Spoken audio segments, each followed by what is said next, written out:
പശ്ചിമേഷ്യയിൽ യുദ്ധം കത്തുമ്പോൾ പുകയുന്നത് നമ്മുടെ അടുക്കളകൾ കൂടിയാണ് എന്നുള്ള കൃത്യമായ സന്ദേശം വന്നു കഴിഞ്ഞു. അതാണ് ഈ ചെലവ് ചുരുക്കൽ എന്ന കാര്യത്തിലേക്ക് കേന്ദ്ര സർക്കാർ കടക്കുന്നത് എന്ന ചോദ്യം ഉയരുകയാണ് പ്രതിപക്ഷത്തിന്റെ ഭാഗത്തു നിന്നും സാധാരണ ജനങ്ങളുടെ ഭാഗത്തു നിന്നും. ഇന്ധന നിയന്ത്രണവും സ്വർണ്ണവിലക്കുമെല്ലാം ഉപദേശിച്ച് പ്രധാനമന്ത്രി ഹൈദരാബാദിൽ അഭ്യർത്ഥന നടത്തുമ്പോൾ സാമ്പത്തിക ദുരന്തത്തിന് ഒരു മുൻകൂർ ജാമ്യം എടുക്കുകയാണോ കേന്ദ്രം എന്ന് പോലും ഈ രാജ്യം ഭയപ്പെടുന്നുണ്ട് ഈ നിമിഷം. ഇതിനിടെ ലോകത്ത് ഗസയിൽ വെടിനിർത്തലിന്റെ പേരിൽ നടക്കുന്ന പച്ചയായ വംശഹത്യയും പുറത്തേക്ക് വരുന്നു. ഭക്ഷണവും മരുന്നുമായി എത്തുന്ന സന്നദ്ധ കപ്പലുകളെ പോലും കടലിൽ വേട്ടയാടുന്ന ഇസ്രായേൽ ക്രൂരത തുടരുകയാണ്. അയൽനാടായ തമിഴ്നാട്ടിൽ സ്റ്റാലിനും വിജയും രാഷ്ട്രീയത്തിന്റെ മര്യാദകൾ പരീക്ഷിക്കുമ്പോൾ കേരളത്തിൽ ഇതാ കഥ നേരെ തിരിച്ചാണ്. വൻ ഭൂരിപക്ഷം തന്ന ജനങ്ങളെ സാക്ഷിയാക്കി മുഖ്യമന്ത്രി കസേരയ്ക്കായി ഡൽഹിയിൽ അന്താക്ഷരി കളിക്കുകയാണ് കോൺഗ്രസ് നേതൃത്വം. വോട്ട് ചെയ്തവർ പുറത്തു നിൽക്കുമ്പോൾ ഉള്ളിലിരുന്ന് തർക്കിക്കുന്ന ഈ അധികാര കൊതി ജനാധിപത്യത്തോടുള്ള പരിഹാസമല്ലാതെ മറ്റെന്താണ്? പശ്ചിമേഷ്യയിലെ ചോരപ്പുഴ മുതൽ കേരളത്തിലെ ഈ നാഥനില്ലാ കളരി വരെ ഈ ഒരു മണിക്കൂർ സ്വാഗതം. ആരുണ്ട് ഇവിടെ ചോദിക്കും.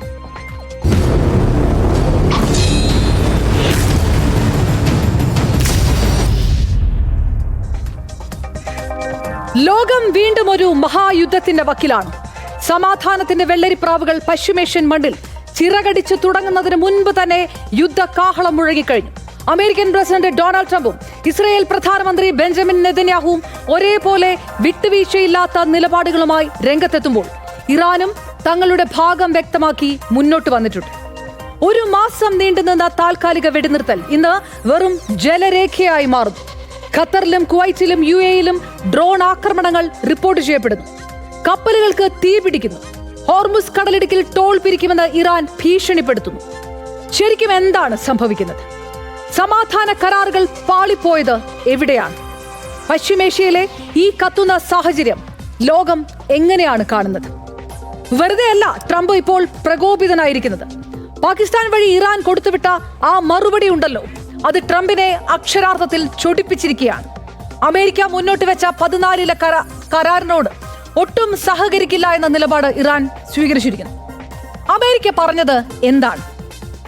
അടുത്ത 20 വർഷത്തേക്ക് ആണവ പരീക്ഷണങ്ങൾ നിർത്തണം, കയ്യിലുള്ള യുറേനിയം വിദേശത്തേക്ക് മാറ്റണം, ആണവ നിലയങ്ങൾ പൊളിക്കണം. എന്നാൽ ഇറാൻ പറയുന്നത് ഇതൊന്നും നടക്കില്ല എന്ന് തന്നെയാണ്. ഉപരോധങ്ങൾ മാറ്റിയാൽ മാത്രമേ ചർച്ചയ്ക്കുള്ളൂ എന്ന് വാർത്താ ഏജൻസികളും റിപ്പോർട്ട് ചെയ്യുന്നു. അപ്പോൾ ഇവിടെയാണ് പ്രശ്നം കൂടുതൽ സങ്കീർണമാകുന്നത്. ഒരു വശത്ത് ട്രംപ് തന്റെ ട്രൂത്ത് സോഷ്യലിൽ കുറിക്കുന്നത് ഇറാൻ കഴിഞ്ഞ 47 വർഷമായി ലോകത്തെ പറ്റിക്കുന്നുവെന്നാണ്. അപ്പോൾ മറുവശത്ത് നെതന്യാഹു ഒട്ടും വിട്ടുവീഴ്ചയ്ക്ക് തയ്യാറല്ല. യുദ്ധം അവസാനിച്ചിട്ടില്ല, പോരാട്ടം തുടരുമെന്നാണ് മുന്നറിയിപ്പ്. ഇറാന്റെ ഉള്ളിൽ കയറിയ ആണവ ശേഖരം പിടിച്ചെടുക്കണമെന്നാണ് നെതന്യാഹുവിന്റെ ആഗ്രഹം. പക്ഷേ ട്രംപ് അല്പം കൂടി വ്യത്യസ്തമായ, പക്ഷേ അത്യന്തം അപകടകരമായ ഒരു ഭീഷണി മുഴക്കുന്നു. സ്പേസ് ഫോഴ്സ് വഴി ഞങ്ങൾ നിരീക്ഷിക്കുന്നുണ്ട്, ആരെങ്കിലും ആണവ നിലയങ്ങളുടെ അടുത്തുകൂടി പോയാൽ ബോംബിട്ട് തകർക്കും എന്നാണ് ഭീഷണി. അത് ശരിക്കും ഒരു മൈൻഡ് ഗെയിം കൂടിയാണ്. പക്ഷേ ഈ കളിയിൽ പകരുന്നത് സാധാരണക്കാരുടെ ചോരയാണെന്നതാണ് സങ്കടകരമായ വസ്തുത. അപ്പോൾ ചില ചോദ്യങ്ങളുണ്ട്. ആ ചോദ്യങ്ങൾക്ക് ഉത്തരം ആര് പറയും എന്നതാണ് വിഷയം. സമാധാന കരാറുകൾ എന്നത് ഈ ലോകത്ത് ഇനി വെറും പ്രഹസനമാണോ, അതോ വലിയൊരു സ്ഫോടനത്തിന് മുന്നോടിയായിട്ടുള്ള ഒരു നിശബ്ദതയാണോ? ഹോർമുസ് കടലിടുക്കിലൂടെയുള്ള യാത്രയ്ക്ക് ഇറാൻ ടോൾ ഏർപ്പെടുത്തിയാൽ അത് ആഗോള ഇന്ധന വിലയെ എങ്ങനെ ബാധിക്കും? ഇന്ത്യ അടക്കമുള്ള രാജ്യങ്ങളിലെ സാധാരണക്കാരുടെ പോക്കറ്റിനെ അത് എങ്ങനെയാണ് പൊള്ളിക്കുക? ചൈന സന്ദർശനത്തിന് ഒരുങ്ങുന്ന ട്രംപിന് പശ്ചിമേഷ്യയിൽ സമാധാനം കൊണ്ടുവരാൻ കഴിയുമോ, അതോ അമേരിക്കയുടെ ആയുധ കച്ചവടത്തിനുള്ള മറ്റൊരു വേദിയായി അതുകൂടി മാറുമോ? ആണവായുധങ്ങൾ ഇല്ലാതാക്കാനാണോ, അതോ ഇറാന്റെ സമ്പദ് വ്യവസ്ഥ തകർക്കാനാണോ ഈ നീക്കങ്ങളൊക്കെ? ഇനി ഈ പ്രതിസന്ധിയുടെ ആഴം മനസ്സിലാക്കണമെങ്കിൽ നമ്മൾ ലെബനനിലേക്കും ഹോർമുസ് കടലിടുക്കിലേക്കും ഒന്ന് കണ്ടോടിക്കണം. വെടിനിർത്തലുണ്ടെന്ന് ട്രംപ് ആവർത്തിക്കുമ്പോഴും കഴിഞ്ഞ ശനിയാഴ്ച മാത്രം ലെബനോനിൽ ഇസ്രായേൽ ആക്രമണത്തിൽ കൊല്ലപ്പെട്ടത് 36 പേരാണ്. ഹിസ്ബുള്ള കേന്ദ്രങ്ങളെ തകർക്കുമെന്ന വാശിയിൽ ഇസ്രായേൽ മുന്നോട്ട് പോകുമ്പോൾ ഇറാൻ തങ്ങളുടെ കുർദിഷ് വിമത ക്യാമ്പുകൾക്ക് നേരെയും ആക്രമണം അഴിച്ചുവിടുന്നു. മേഖലയിൽ എവിടെയും സുരക്ഷിതമായ ഒരിടമില്ല എന്ന അവസ്ഥയാണ്. ഏറ്റവും പ്രധാനപ്പെട്ട തർക്ക വിഷയം പ്രോജക്ട് ഫ്രീഡമാണ്. ഹോർമുസ് കടലിടുക്കിലൂടെ കപ്പലുകൾക്ക് സുഗമമായ പാത ഒരുക്കാനായി ട്രംപ് കൊണ്ടുവന്ന ഈ പദ്ധതി പരാജയപ്പെട്ടു എന്ന് തന്നെ പറയേണ്ടി വരും.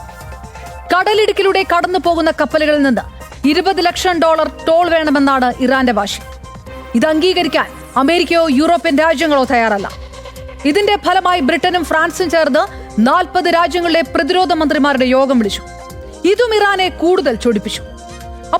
ഇപ്പോൾ വരുന്ന വാർത്ത അമേരിക്ക മറ്റൊരു പ്ലാൻ കൂടി ആലോചിക്കുന്നുവെന്നാണ്. എന്താണത്? ഇറാന്റെ അകത്ത് കയറുക, ആണവശേഖരം നേരിട്ട് പിടിച്ചെടുക്കുക. പക്ഷേ ഇതത്ര എളുപ്പമല്ല. ആഴ്ചകൾ നീണ്ടു നിൽക്കുന്ന വലിയ സൈനിക സന്നാഹം വേണ്ടുന്ന ഒരു ദൗത്യമാണ്. ചൈന സന്ദർശനം അടുത്തിരിക്കുന്ന സാഹചര്യത്തിൽ ട്രംപ് ഇങ്ങനെയൊരു സാഹസത്തിന് മുതിരുമോ എന്നത് കണ്ടറിയണം. ചുരുക്കത്തിൽ പറഞ്ഞാൽ പശ്ചിമേഷ്യ ഇപ്പോൾ ഒരു അഗ്നിപർവ്വതത്തിന് മുകളിലാണ്. ഏത് നിമിഷവും അത് പൊട്ടിത്തെറിക്കാം. ചർച്ചകൾ പരാജയപ്പെടുമ്പോൾ തോക്കുകൾ സംസാരിച്ചു തുടങ്ങും. ആ തോക്കുകൾ സംസാരിക്കാതിരിക്കട്ടെ എന്ന് നമുക്ക് പ്രത്യാശിക്കാം. പക്ഷേ നിലവിലെ സാഹചര്യങ്ങൾ നൽകുന്ന സൂചന അത്ര ശുഭകരമല്ല. വീണ്ടും ഒരു യുദ്ധം ലോകം ആഗ്രഹിക്കുന്നില്ല എങ്കിലും അധികാരത്തിന്റെ കടുപ്പമേറിയ നിലപാടുകൾ നമ്മളെ അവിടേക്ക് തന്നെ എത്തിക്കുമോ എന്ന് ഭയപ്പെടേണ്ടിയിരിക്കുന്നു.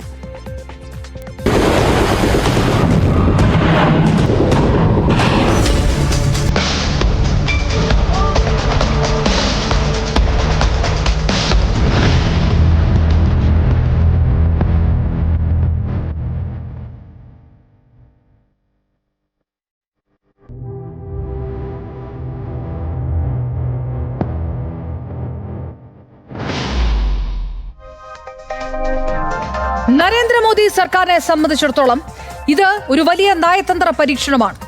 ഒരു വശത്ത് അമേരിക്കയുമായുള്ള ദൃഢമായ സൗഹൃദം നിലനിർത്തണം. മറുവശത്ത് ഇന്ത്യയുടെ ഇന്ധന സുരക്ഷയ്ക്കും ലക്ഷക്കണക്കിന് പ്രവാസികളുടെ ക്ഷേമത്തിനും അത്യന്താപേക്ഷിതമായ ഗൾഫ് രാജ്യങ്ങളുമായുള്ള ബന്ധം കാത്തുസൂക്ഷിക്കണം. വിദേശകാര്യമന്ത്രി എസ് ജയശങ്കർ പാർലമെന്റിൽ വ്യക്തമാക്കിയതുപോലെ സമാധാനവും ചർച്ചയുമാണ് ഇന്ത്യയുടെ വഴി. ആരെയും നേരിട്ട് തള്ളിപ്പറയാതെ, എന്നാൽ ആക്രമണങ്ങളെ അപലപിച്ചുകൊണ്ടുള്ള ഒരു മിതവാദ നിലപാടാണ് ഇന്ത്യ നിലവിൽ സ്വീകരിക്കുന്നത്. പക്ഷേ ഈ ബാലൻസിംഗ് ആക്ട് എത്ര നാൾ തുടരാനാകും? ഏറ്റവും വലിയ ആശങ്ക ഹോർമുസ് കടലിടുക്കാണ്. ഇത് അടച്ചുപൂട്ടിയാൽ ഇന്ത്യയിലേക്കുള്ള ക്രൂഡ് ഓയിൽ വരവ് പൂർണ്ണമായി നിലയ്ക്കും.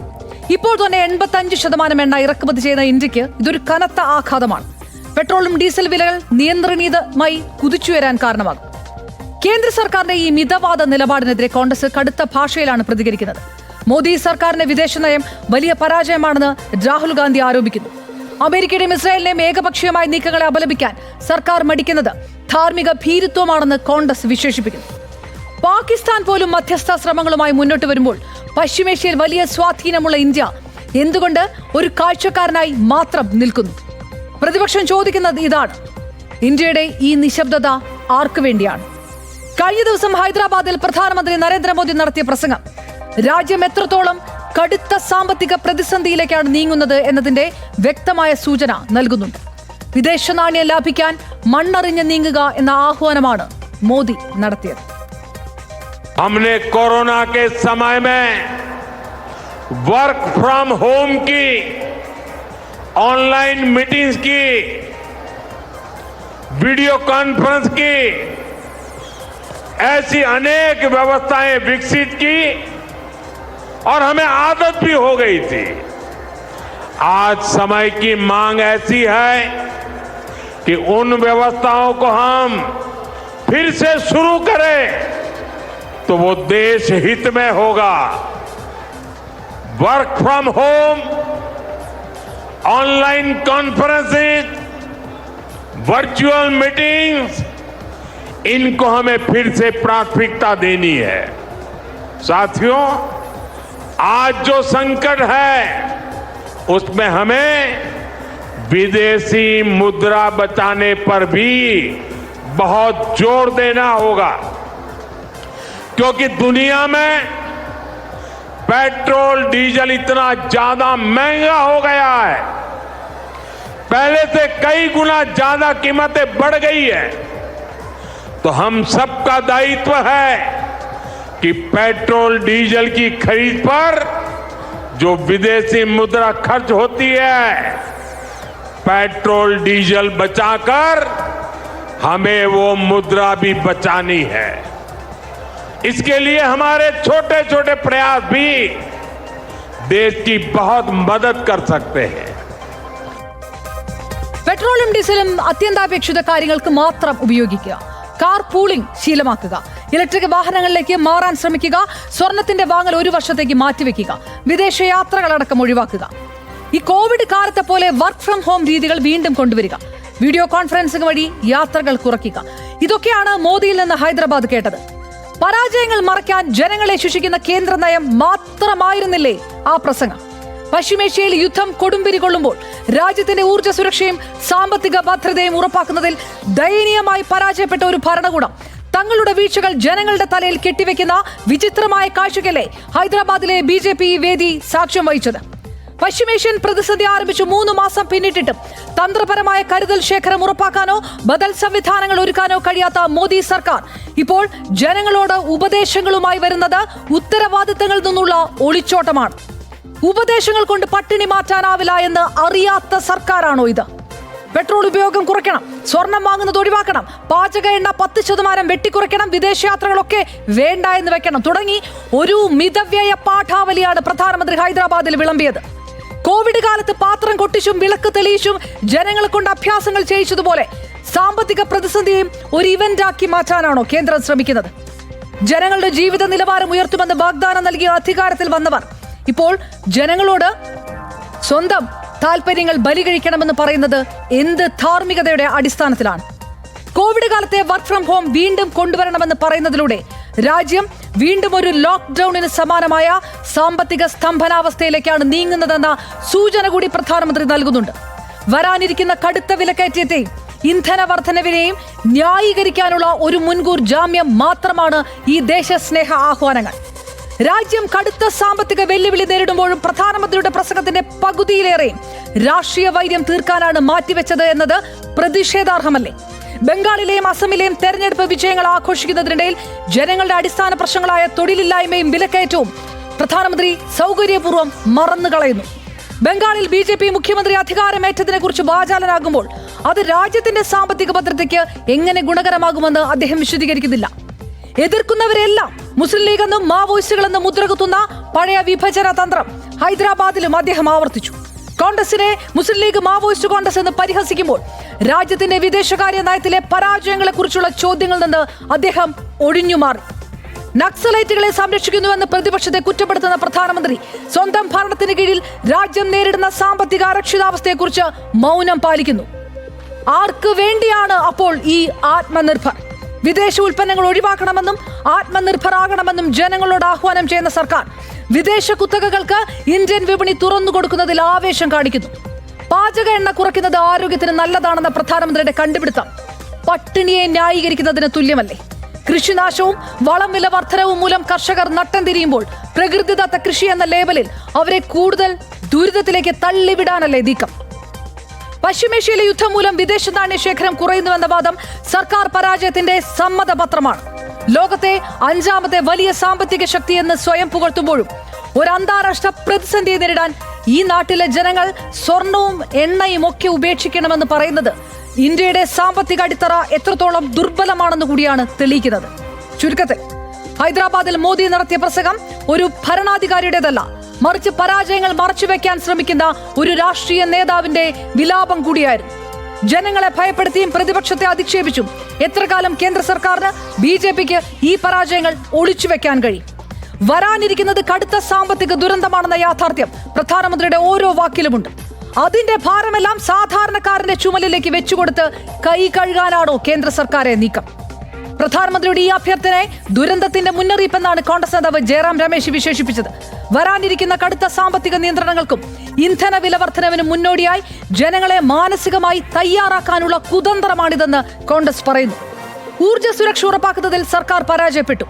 പ്രതിസന്ധി വരാനിരിക്കുന്നു എന്നറിഞ്ഞിട്ടും കൃത്യമായ പ്ലാൻ B പോലുമില്ലാതെ ജനങ്ങളെ ബുദ്ധിമുട്ടിലേക്ക് തള്ളിവിടുകയാണ് ഈ ഭരണകൂടമെന്നും പ്രതിപക്ഷം ചൂണ്ടിക്കാട്ടുന്നു.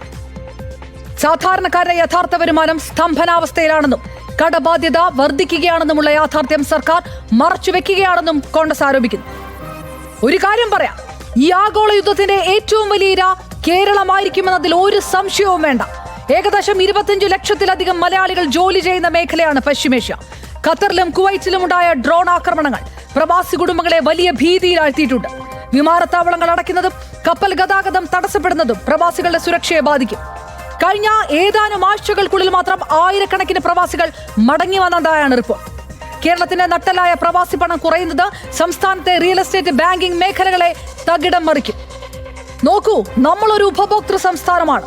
ഇന്ധനവില കൂടിയാൽ അരിയും പച്ചക്കറിയും ഉൾപ്പെടെയുള്ള എല്ലാ നിത്യോപയോഗ സാധനങ്ങളുടെയും വില ഇരട്ടിയാകും. ഇത് സാധാരണക്കാരന്റെ കുടുംബ ബജറ്റ് തകർക്കും. അതായത് പ്രിയപ്പെട്ട പ്രേക്ഷകരെ, പശ്ചിമേഷ്യൻ മണ്ണിൽ പുകയുന്ന തീ നമ്മുടെ അടുപ്പിലേക്കും പകരുന്ന കാഴ്ചയാണ് നമ്മൾ കണ്ടുകൊണ്ടിരിക്കുന്നത്. പ്രധാനമന്ത്രിയുടെ ഹൈദരാബാദ് പ്രസംഗം വെറും ഒരു ഉപദേശമല്ല, മറിച്ച് വരാനിരിക്കുന്ന കടുത്ത സാമ്പത്തിക ദിനങ്ങളുടെ ആഘാതത്തെക്കുറിച്ചുള്ള മുന്നറിയിപ്പാണ്. സമാധാന കരാറുകൾ പാളുകയും ട്രംപും നെതന്യാഹുവും ഇറാന്റെ മേൽ കടുപ്പമേറിയ നിലപാടുകൾ തുടരുകയും ചെയ്താൽ അതിന്റെ കഷ്ടപ്പാടെല്ലാം അനുഭവിക്കേണ്ടി വരിക നമ്മൾ സാധാരണക്കാരാണ്. അമേരിക്കയും ഇറാനും തമ്മിലുള്ള ഈ അധികാരക്കളി സമാധാനപരമായി അവസാനിച്ചില്ലെങ്കിൽ ആഗോളതലത്തിൽ തന്നെ വലിയൊരു സാമ്പത്തിക മാന്ദ്യത്തിനാകും നമ്മൾ സാക്ഷ്യം വഹിക്കേണ്ടി വരിക. നേരത്തെ പറഞ്ഞതുപോലെ നയതന്ത്രം എവിടെ പരാജയപ്പെടുന്നോ അവിടെ തോക്കുകൾ സംസാരിക്കും. പക്ഷേ ആ തോക്കുകളിൽ നിന്ന് പുറപ്പെടുന്ന വെടിയുണ്ടകളുണ്ടല്ലോ, അത് തകർക്കുന്നത് ലക്ഷക്കണക്കിന് മനുഷ്യരുടെ ജീവിതമായിരിക്കും. രാഷ്ട്രീയ പോരുകൾ നമുക്ക് അവസാനിപ്പിക്കാൻ, പ്രവാസികളുടെ സുരക്ഷയും നമ്മുടെ സാമ്പത്തിക സ്ഥിരതയും ഉറപ്പാക്കാൻ ഇന്ത്യക്ക് എത്രത്തോളം സാധിക്കും എന്നതിനെ ആശ്രയിച്ചിരിക്കും നമ്മുടെ വരുന്നാളുകൾ. കാത്തിരുന്ന് കാണാം ഈ ലോകം എങ്ങോട്ടാണ് നീങ്ങുന്നതെന്ന്.